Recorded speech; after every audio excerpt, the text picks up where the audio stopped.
And I'm not coming for homegirl. What's her name? Yvette? I'm not coming for Yvette. But girl, this is a green card situation if I've ever seen one. Hello, everybody. Welcome back to Taste of Reality. My name is Queenie for those who don't know me, and I'm reviewing the first 4 episodes of 90 Day Fiance. I'm trying to catch up. These episodes are hella long. They are way longer than I remember them being, but I'm going to catch up by the end of this week, and then we're going to go to weekly reviews come this Sunday. So that'll be episode 7, 8. Yeah. So right now I'm just kind of going to share my thoughts on all the couples that are there right now. It's not going to be very structured. I'll try to see if I can add clips or not. But yeah, these are just my thoughts so far in the season. As always, please make sure to like this video, subscribe to the channel, and leave a comment down below. So I'm going to start with Kobe and Emily. Kobe is 34 from Cameroon and Emily is 29 from Salina, Kansas, I think that is. So basically with the two of them, they met, I think, over 2 years ago in China. He was doing work there after studying, I'm pretty sure. They met up, had a whirlwind romance, and she ended up being pregnant. Now, due to him not getting a visa and pandemic and all that stuff, they haven't been able to be together, but she's been raising their son on her own in America, and he plans on coming to America. My thing with her is, like, I don't have a problem with people who have their preferences. You know, I prefer black men as well. But when I hear people of other races who are like, oh yeah, I love black men, so of course I found the only black man in China, I was like, I don't know how I feel about that. So anyways, the issue with them is that, one, when they met each other, they had different physiques. You know, the pandemic will do that to you, okay? It happened to all of us. It's all right. But also, she's been raising her son in a very lackadaisical way, whereas he is African, and the assumption is that he wants to be a little bit more strict with his parenting. They're definitely going to clash heads. I feel it. I love that he was excited to hear that she was pregnant, even though they only knew each other for a handful of days. I love that he was excited to meet his son at the end of episode 4, but I definitely feel like the parenting dynamic is going to cause a strain in their relationship. Also, they have to live with the parents and the sister. Waited for this moment for like 17 months. Finally get to see my son. Look, who's that? You gonna see it? It's okay. You need a second? That's okay. Oh. You see Dada?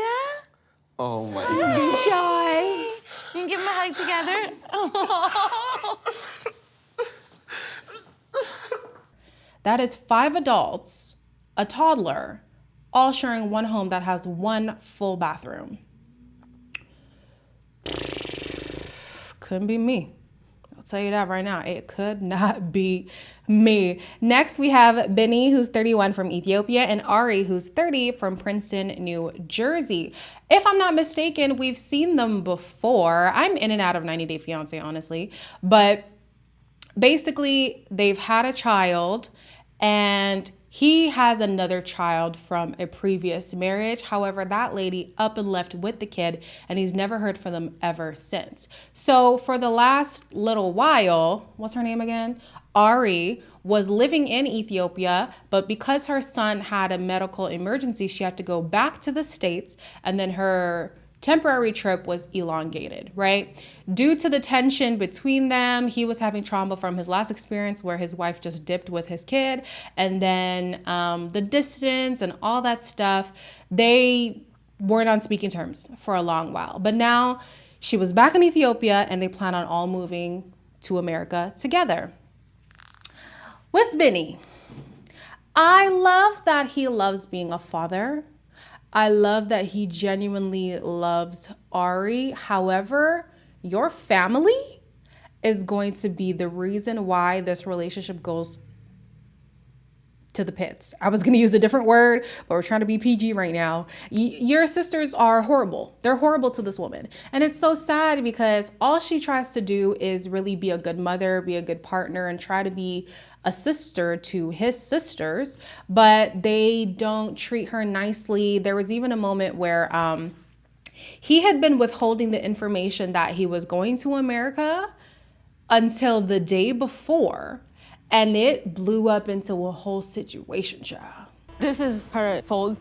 Like, she always manipulates him, you know? She always control him.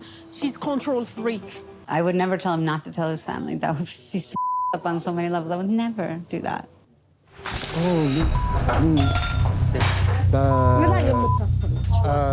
It's crazy. The crazy thing is, the sisters are like, how dare you keep this from us? And they almost were starting to blame Ari instead of Benny, when Ari this whole time was saying, you need to tell your family. You need to tell your family. I hate when somebody who's new to the family gets all the blame, when really they are actually looking out for the family, and it's the person that they're in partnership with that's not making the right decisions. I mean, this woman has been supporting this man's music career.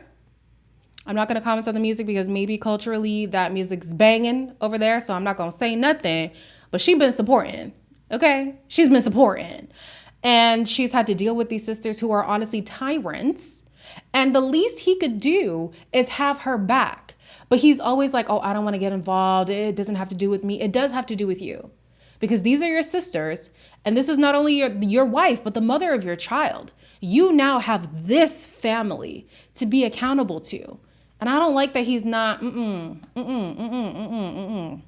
It's not giving father, it's not giving provider, babes. I don't know, Benny. You look a little sketchy to me. Next, we have Cara, who's 29 from Charlottesville, wherever VA is, Virginia? I hope so. And Guillermo, who's 23 from Venezuela, but he was living in the Dominican Republic most recently, right? So with them, it's an interesting dynamic, okay? Because normally when you see older woman, younger man, it's older dusty. It's older dust. You know what I'm saying? So to see like, Cara looks really good and Guillermo looks really good. So I don't think it's one of those, let me swindle you into coming to America situation and then I'm just going to chuck you to the side when I get my green cards kind of thing. So I kind of like them together. Their biggest issue is that he's significantly younger than her. He's 6 years younger than her, right? And 6 years younger, I feel like isn't that big of a deal, except when you're in your 20s. He's 23. I'm 26 this year and I wouldn't date a 23-year-old, okay? And a North American one at that. So the dynamic between them is that she takes a parental role, whereas he doesn't like that. He doesn't like being undermined as a man, and he wants to be seen as a provider in this relationship. It wasn't that big of a deal to him when his brother and the friend would like throw digs at him because he's used to that. Ah, tienes una sugar mommy. Yo tengo sugar mommy. You are a proud sugar I'm mommy. a proud Sugar mommy y sugar baby. And I'm not in this relationship for papers. But if you were coming over for papers, you're stuck with, you know, a fairly all right option. I feel for him, I do. He fled Venezuela because of war, if I'm not mistaken, and then was living in the Dominican Republic, honestly doing very well for himself. So to go from doing well for yourself to coming in a situation where you're almost being treated like a child, that would be disheartening for me, honestly. But then the reality is, that's the dynamic that you're going to be in as long as she sees in her mind that he's younger, I need to protect, I need to provide, I need to do all these things. I need her to break down that and to see at the end of the day, this is my man. Let him be the man in the relationship in the way that he wants to be, you know? I would hate for them to ruin a good thing. Mind you, I haven't seen the rest of the season, so I don't know how things turn around, but I would hate them miss out on a good thing over something so small as in perspective. You know, he has saved up money, we don't know how much, and right now like he wants to buy a laptop, but financially it's not the most responsible decision. So it is hard for her to take off that parental role when it comes to him, but give him some space. Let Guillermo do his Guillermo thing. I like them. I like him more specifically. I have high hopes for them. I do. So I've already spoken about Shaida and Bilal, so I won't talk about them too much. However, I was dogging Bilal, but with a little bit more context, I do kind of understand where he's coming from when he's using his money as a power. He has these very, very, very deep trust issues, and he's afraid that if somebody takes him as he is when it's just money, when all that is gone, will you still love me the same? I don't agree with how he went about figuring this out, because I don't think you ever need to test a significant other, let alone somebody who traditionally is your spouse and you're about to legally make them your spouse. I don't rock with that. However, the thought process that led him there, I understand it. I understand it, considering his history, living in not the best situation. A lot of us grow with the poverty mentality, the scarcity mentality, and so we're so scared that if this was to go, if the money, if my assets were to go, I'm back at zero, and will I still at least have my loved ones around me to be with me? I think he abuses his money though. That's what I don't like. Don't use your money as a way to have power over her. That's disgusting, Bilal. That's disgusting. Anyways, if they're traditionally married, I don't know why he doesn't really like treat her like a wife, because they did the nikah, I think it's called. So that's your wife. In my culture, when you do that cultural marriage, like y'all married, you act like a married couple then going forward. But hey, what do I know? Moving on to Miona, who's 23 from Serbia, and Jabri, who's 28 from Rapid City, I think South Dakota is what SD stands for. This girl is your typical, I want to be a Kardashian type of girl. She posts a little thirst traps on the Instagrams, which I'm not mad at. Okay, girl, if you got it, flaunt it. If you got it, flaunt it. Problem is, he lives in this rinky-dink backwoods country living, and I don't mean to say that to be disrespectful. I'm just saying, like, if I'm being promised to come to America, we're gonna live in California or in Florida, I don't want to live in Rapper City, South Dakota.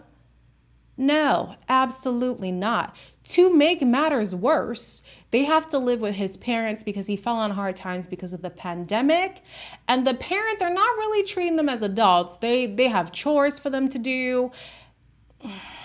Again, couldn't be me. Miona and I do not know how to cook. I hope that they like it. Very interesting. Thank you. Is that a good or bad? I don't know. Shall I give this a try? Yeah. It's really bad.